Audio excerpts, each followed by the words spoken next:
अस्सलाम वालेकुम, बिस्मिल्लाहिर्रहमानिर्रहीम। कैसे हैं प्यारे व्यूवर्स। आज मैं आपको मज़ीद कुछ चीज़ें बताने जा रही हूँ। लास्टली हमने स्टार्ट किया था पिछले लेसन्स में डेस्कटॉप और स्टार्ट बटन के बारे में हमने देखा और पढ़ा। आज हम पढ़ने जा रहे हैं एमएस ऑफिस के बारे में। ये वो फीचर है कंप्यूटर का जिस पे बहुत ज़्यादा काम होता है। MS office, MS stands for Microsoft, जो कि एक कंपनी है और उसका प्रोडक्ट है ऑफिस। ऑफिस के अंदर जो चीज़ें हम यूज़ करते हैं, हमें वहाँ फाइल्स बनानी होती हैं, डॉक्यूमेंट्स क्रिएट करने होते हैं, उनको प्रेजेंट करना होता है, फिर उससे रिलेटेड ग्राफ वगैरह बनाने पड़ते हैं। उसी तरह से हमें अपना डेटा कहीं टेबल्स में सेव करना पड़ता है। ये वो सारी चीज़ें हैं जो इस एमएस ऑफिस के डिफरेंट एप्लीकेशंस के अंदर अवेलेबल हैं।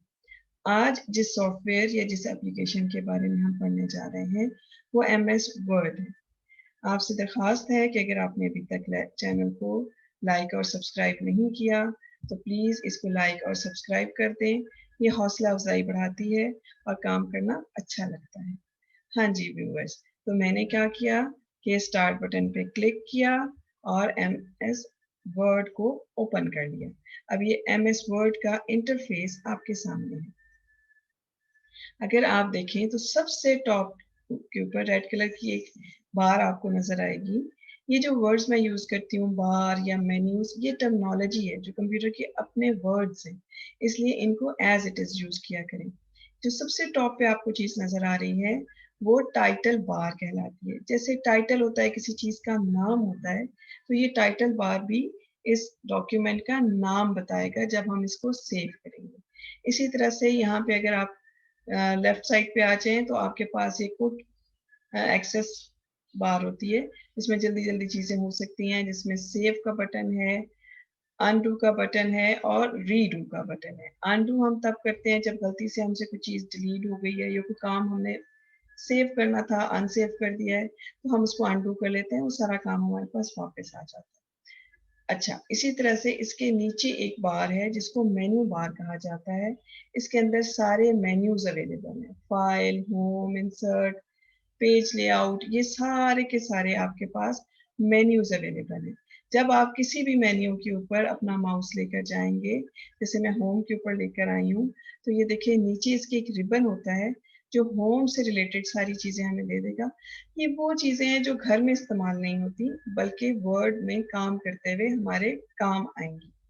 और यहाँ पे हम जब कुछ टाइप करेंगे, तो ये चीज़ें हमें हेल्प आउट करेंगी। इसमें जो रिबन्स के ऊपर दी हुई चीज़ें हैं, उसमें सबसे इम्पोर्टेंट होम में देखिए कट, कॉपी और पेस्ट तो है, लेकिन उसके साथ यहाँ पे ये देखिए, यहाँ पे ये फ़ॉन्ट का नेम आ रहा है और फ़ॉन्ट का साइज़ आ रहा है। अगर हम लिखाई का स्टाइल बदलना चाहें, तो ये देखिए हमारे पास बेशुमार तरीके हैं। स्क्रॉल बार से नीचे आ जाइए और आपको यहाँ पे बहुत सारी चीज़ें नज़र आएँगी। जिस तरह की राइटिंग आप चाहें, वो इसमें लिख सकते हैं। इसी तरह से यहाँ पे डिफरेंट साइज़ेज़ दिए हुए हैं फ़ॉन्ट्स के। अगर आप फ़ॉन्ट को इंक्रीज़ करना चाहते हैं या कम करना चाहते हैं, जैसे अखबार में बहुत छोटा लिखा होता है न्यूज़पेपर में, जबकि बुक्स में थोड़ा बड़ा लिखा होता है, और जो बच्चों की बुक्स होती हैं, उनमें बहुत बोल्ड और बड़ा-बड़ा लिखा होता है ताकि बच्चे इसको एन्जॉय करके पढ़ सकें।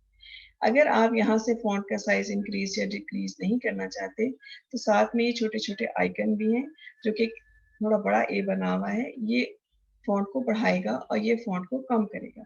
इसके साथ नेक्स्ट चीज़ आपके पास है चेंज केस। केस हम कंप्यूटर की लैंग्वेज में कहते हैं अल्फ़ाबेट्स को, जो कि अपर और लोअर केस में होते हैं, यानी कैपिटल और स्मॉल लेटर्स। यहाँ अगर आप देखें, ए और कैपिटल ए और स्मॉल ए दोनों लिखे हैं। इसका मतलब ये है कि अगर हमने कुछ टाइप किया, वो सारा का सारा स्मॉल लेटर्स में था और हम चाहते हैं कि कैपिटल लेटर में कर दें, तो उसको सिलेक्ट करें और इसको अपर केस कर दें। अब वो आपका सारा का सारा काम अपर केस में चेंज हो जाएगा, यानी कि कैपिटल लेटर्स में चेंज हो जाएगा। इसी तरह का अगर आपसे गलती से कैप्स लॉक दब के रह गया और आपने सब कुछ टाइप कर दिया अपर केस में, यानी कैपिटल लेटर्स में, तो आप उसको लोअर केस में कन्वर्ट कर सकते हैं। इसी तरह से अगर आप चाहें तो सिर्फ सेंटेंस का फर्स्ट लेटर कैपिटल रख के बाकी सबको स्मॉल लेटर्स में चेंज कर सकते हैं। तो इस तरह के जो फीचर्स हैं, वो सारे के सारे इसमें अवेलेबल होते हैं। यहाँ पे अगर आप इसी पेन में, जो फ़ॉन्ट्स का पेन है, इसमें अगर आप देखें बोल्ड, यानी कि मोटा करके लिखना, इटैलिक, थोड़ा टेढ़ा करके लिखा जाएगा। इससे पता चलता है कोई चीज़ अगर इम्पोर्टेंट लाइन के अंदर आ गई है, आप उसको इटैलिसाइज कर सकते हैं, अंडरलाइन कर सकते हैं। ये स्ट्राइक थ्रू वगैरह ये चीज़ें मैथमेटिक्स में भी यूज़ होती हैं, रेज़ टू पावर या किसी चीज़ की बेस, ये अभी आपको यूज़ करने की इतनी ज़्यादा ज़रूरत नहीं पेश आएगी। इसी तरह से हमारे पास वर्ड आर्ट होता है, ये टेक्स्ट स्टाइलिंग के लिए यूज़ होता है। आप उसमें प्यारे-प्यारे स्टाइल्स बना के लिख सकते हैं, ठीक है? इसी तरह बैकग्राउंड का और फ़ॉन्ट का कलर भी आप चेंज कर सकते हैं। ये वो सारी चीज़ें हैं जो होम के फ़ॉन्ट पैन में मौजूद होती हैं, जिनको मैंने अभी-अभी आपके सामने डिस्क्राइब किया है। अगर नेक्स्ट आप आ जाएँ तो पैराग्राफ राइटिंग आ जाती है। पैराग्राफ के अंदर सबसे ज़्यादा जो टॉप के ऊपर चीज़ है, वो है बुलेट्स एंड इसके साथ है नंबरिंग। अब बुलेट्स और नंबरिंग में क्या डिफरेंस होता है? जब आपको किसी चीज़ का सीक्वेंस पता है, जैसे कोई रेसिपी आप टाइप कर रहे हैं या किसी चीज़ के स्टेप्स आप लिख रहे हैं, आपको पता है स्टेप के बाद ये स्टेप आना है, तो आप उसको स्टेप्स में लिखते हैं, यानी कि नंबरिंग में लिखते हैं। उसको आप अलॉट करते हैं 1, 2, 3, 4, 5 नंबर्स। जबकि अगर आपने कोई चीज़ आपके पास सीक्वेंस में नहीं है, लेकिन आप चाहते हैं कि वो दिखने में अच्छी लगे और वो नंबर्स की फॉर्म में ही आए, तो नंबर्स के बजाय हम बुलेट्स यूज़ करते हैं। बुलेट्स भी डिफरेंट टाइप की हो सकती हैं, तरह-तरह की चीज़ें हम यूज़ कर सकते हैं अपने प्रोग्राम को अपनी फ़ाइल की खूबसूरती बढ़ाने के लिए। इसके नीचे अगर आप देखें, तो ये आपको अलाइनमेंट दे रहा है। अलाइनमेंट का मतलब ये है कि आप अपने टेक्स्ट को लेफ्ट साइड से स्टार्ट कर रहे हैं, जैसे इंग्लिश में लिखा जाता है, लेकिन अगर आप उर्दू में लिखना चाहें, तो पॉसिबल है और वो आप राइट हैंड साइड से शुरू करेंगे। उर्दू के लिए भी एमएस वर्ड में बहुत अच्छा ऑप्शन है उर्दू इंस्टॉलर का, वो फिर मैं किसी वक़्त आपको सिखाऊँगी कि वो किस तरह से किया जाता है। सेंटर अलाइन यानी कि हेडिंग्स वगैरह बनाना, उनको सेंटर में रखना, ये सारी चीज़ें हमारे पास अवेलेबल हैं। अगर आपने न्यूज़पेपर में देखा हो तो उसमें सारी लाइन्स इक्वल होती हैं यानी जस्टिफाइड होती हैं। तो आप अपने सारे टेक्स्ट को सेलेक्ट करके जस्टिफाई भी कर सकते हैं। पैराग्राफ के अंदर हम स्पेसिंग कम या ज़्यादा कर सकते हैं। इसी तरह से कलर्स या हमने अगर कोई टेबल लगाया है तो उसको हाइलाइट करना, ये सारी चीज़ें यहाँ से अवेलेबल हैं। यहाँ पे कुछ और ऑप्शंस भी हैं जो एंटर की वगैरह को शो करती हैं। ये इस वक़्त मैं बहुत ज़्यादा एक्सप्लेन नहीं करूँगी आपको, क्योंकि ये आपके लिए थोड़ा प्रॉब्लम कर देगा। आपको लगेगा कि ये कुछ अजीब-सी चीज़ें बीच में आ गई हैं जिनकी आपको अमूमन टाइपिंग में ज़रूरत नहीं पड़ती। इसी तरह से आप हेडिंग वगैरह यहाँ से भी सिलेक्ट कर सकते हैं। फाइंड और रिप्लेस की भी हमारे पास ऑप्शन होती है। अगर आपने फॉर एग्ज़ाम्पल जैसे हम व्हाट्सएप वगैरह यूज़ कर के यू को सिंपल यू लिख देते हैं, लेकिन स्पेलिंग YOU होती है। आपने जहाँ-जहाँ पे यू लिख दिया है, उसको एक जगह सेलेक्ट करें, फाइंड करवाएँ और रिप्लेस करवा दें YOU के साथ। ये सारी चीज़ें मैं आपको प्रैक्टिस करके भी दिखाऊँगी, किस तरह से होती हैं और आपके लिए इन चीज़ों को बहुत आसानी से हम कर कैसे सकते हैं। ठीक है? अभी हम क्या करेंगे कि अभी हम इसके ऊपर कुछ टाइप करेंगे और टाइप करने के बाद हम उसके ऊपर ये सारी चीज़ें अप्लाई करके आपको दिखाएँगे। अब हम इसके ऊपर कुछ चीज़ें टाइप करने के बाद उनको किस तरह से यूज़ करेंगे वो आपको बताते हैं। एक छोटा-सा पैराग्राफ है जो मैंने यूज़ किया है।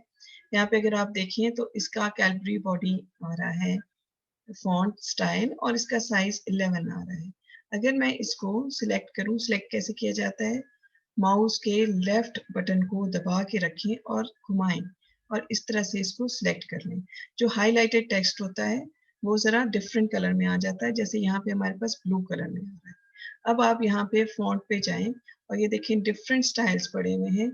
Times new Roman usually offices में यूज़ होता है। इसके अलावा भी आप बहुत सारे डिफरेंट टाइप के यूज़ कर सकते हैं। कोई भी आप जो आपको पसंद आए, वो आप यूज़ कर लें। इसके अलावा आप इसका फ़ॉन्ट साइज़ इंक्रीज़ कर सकते हैं। ये देखिए फ़ॉन्ट साइज़ मैंने इंक्रीज़ किया तो बड़ा लिखा हुआ नज़र आने लगा। इसी तरह से यहाँ से भी मैं चाहूँ तो फ़ॉन्ट साइज़ को इंक्रीज़ कर सकती हूँ या डिक्रीज़ कर सकती हूँ। अच्छा, यहाँ पे हमारे पास ये सारा का सारा टेक्स्ट जो है वो सिर्फ़ सेंटेंस केस जो है उसमें सेंटेंस का जो फर्स्ट लेटर है, वो कैपिटल है, बाकी आपके पास स्मॉल लेटर्स आ रहे हैं। अगर मैं चाहूँ तो इन सबको मैं लोअर केस कर सकती हूँ। ये देखिए, जैसे ही मैंने लोअर केस किया इन दोनों वर्ड्स के नीचे जो कि शुरू में हैं सेंटेंस के, ग्रीन कलर की लाइन अपीयर होनी शुरू हो गई, जो कि ये इंडिकेट कर रही है कि ग्रामर की कोई मिस्टेक है। अगर ग्रीन या ब्लू लाइन आए तो ग्रामेटिकल मिस्टेक शो होती है। अगर आप के पास कोई वर्ड है और उसके नीचे रेड लाइन आ रही है तो वो आपका स्पेलिंग मिस्टेक शो करता है। मैं इसको सेंटेंस केस करूंगी, यानी कि सेंटेंस का पहला लेटर जो है वो कैपिटल होना चाहिए। अच्छा, आप देख रहे हैं कि पेज का एक नॉर्मल साइज मेरे सामने डिस्प्ले हो रहा है। यहाँ अगर आप नीचे आ सकें तो पेज 63% जूम है। अगर मैं थोड़ा सा इसको और बड़ा करना चाहूँ या छोटा करना चाहूँ तो ये सारे काम मैं यहाँ जूम से कर सकती हूँ। ठीक है, मैंने इसको इंक्रीज करके 85 पे कर दिया है ताकि जरा बड़ा नजर आए।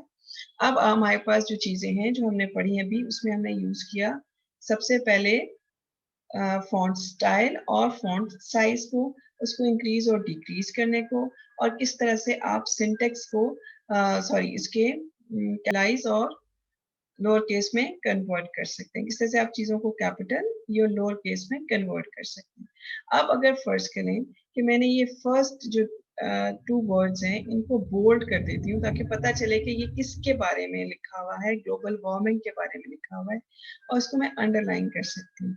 अब जब मैंने ये काम किया तो पैराग्राफ के अंदर ही ये दोनों वर्ड्स बोल्ड भी हो गए और कैपिटल भी हो गए। मैं चाहूं तो इनको नॉर्मल रहने दूं, अनडू कर दूं। ये देखिए मैंने अनडू किया तो इसके नीचे से अंडरलाइन भी खत्म हो गया और बोल्ड भी खत्म हो गया।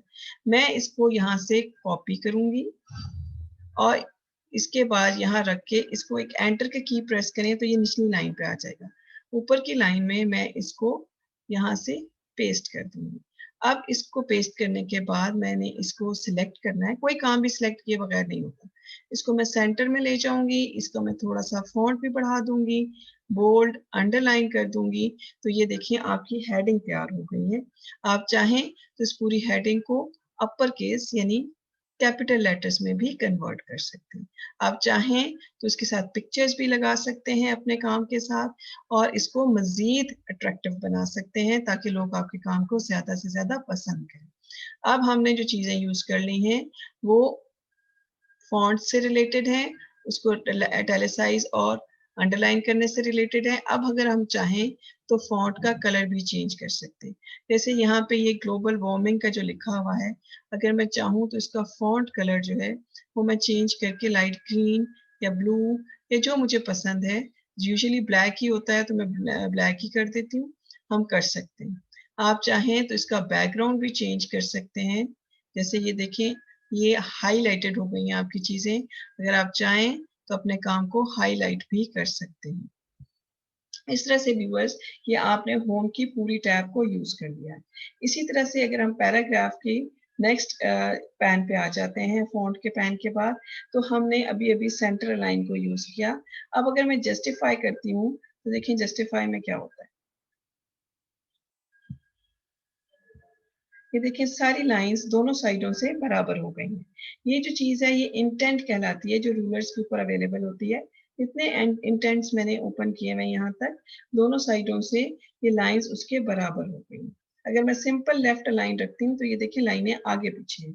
ठीक है, इसी तरह से अगर मैं चाहूँ तो global warming is a phenomena, इसको सारे को देने के बाद how can we reduce this global warming या कुछ इस तरह से काम कर लूँ तो मैं इसको नंबर्स भी लगा सकती हूँ। जैसे फॉर एग्जांपल मैं इसी पैराग्राफ पर आपको नंबर्स लगा के दिखाती हूँ। ये मैंने अपने काम को सिलेक्ट कर लिया, मैंने आपसे कहा सिलेक्ट जरूर करना पड़ेगा, और मैं यहाँ से नंबरिंग पे चली गई तो ये देखिए 1 और 2 नंबर आ गए। यहाँ से एक पुल डाउन मेन्यू भी है, यहाँ से आप चाहें तो बाय डिफॉल्ट तो 1 2 होता है, आप एबीसी भी लगा सकते हैं, कैपिटल लगा लें, स्मॉल लगा दें, रोमन्स लगा लें, स्मॉल एबीसी लगा लें, या सिंपल आप 1 2 3 रख लें तो ये भी हो सकता है। अब अगर आपके पास जैसे ये सीक्वेंस में नहीं है तो मुझे नंबर्स की जरूरत नहीं है, इससे बेहतर मैं बुलेट्स लगा लूँ। बुलेट्स की भी बहुत सारी चीजें मेरे पास अवेलेबल है, जो बुलेट मैं चाहूँ वो लगा सकती हूँ। ये देखिए इस तरह से इसको बुलेट्स भी लगाई जा सकती है। जहां से सेंटेंस स्टार्ट हो रहा है वहां पे स्टार्ट में बुलेट आ गई है और आपका काम जो है वो मजीद बेहतर लगने शुरू हो गया। ठीक है, इसी तरह से आप यहाँ पे आगे चल के हेडिंग्स को यूज कर सकते हैं। ये देखिए नो स्पेसिंग आ रही है तो एकदम से फॉन्ट ही उसका चेंज हो गया। जैसे यहाँ से फॉर एग्जांपल मैं आपको इसकी नो स्पेसिंग करके दिखाती हूँ तो ये देखिए सारी स्पेस इसमें से एक्स्ट्रा खत्म हो गई है। आपका पेपर ज्यादा यूज हो रहा है और आपको अपनी जगह की बचत करें, अपने पेपर की बचत कर सकते हैं, थोड़ी चीज में भी हम काम चला सकते हैं। तो यहाँ पे हम स्पेसिंग कई दफा खत्म भी कर देते हैं। ठीक है। अब अगर मैं चाहूँ कि वापस मैं पहले वाली पोजीशन पे आ जाऊँ तो इसको फॉर्मेटर ब्रश कहते हैं या फॉर्मेट पेंटर कहते हैं।